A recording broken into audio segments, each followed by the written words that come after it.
DENR at PhilCOA pinagtibay ang kasunduan para sa National Greening Program ng pamahalaan.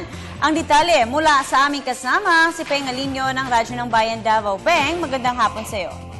Yes, magandang hapon ulit, Princess. Nagkapirmahan nga ang DENR at ang PhilCOA upang magkasundo at pagpapatupad ng National Greening Program o NGP sa buong Rion 11 para sa produksyon ng puno ng kakao, agronomy centers, post-harvest facilities, nurseries at ganun din sa technology transfer. Sinabi ni DENR 11 Regional Executive Director Jocelyn Marcos Bragada na ito ang kauna-unahang pagsanib ng pamahalaan at pribadong kumpanya para sa buong bansa kung saan ang PhilCOA na kilala na may strategic partner sa Olam International Limited, isang global agricultural commodities company na nakalista sa Singapore Stock Exchange, at ang Olam ang may pinakamalaking negosyo ng kakao.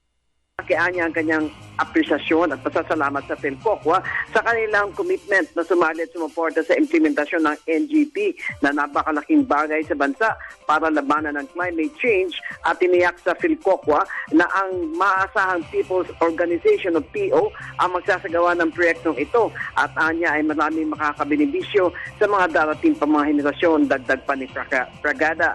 Nakasaad sa MOU ng DENR 11 at PhilCOA na ang kumpanya nito ang pagpopondo sa nursery infra at seedling production para sa magandang kalidad ng kakao at iba pa para sa mga benepisyaryo ng mga magsasaka, at ang DENR 11 naman ang siya magtuturo ng 10 hektaryang lupain na tatamnan ng kakao para sa NGP project.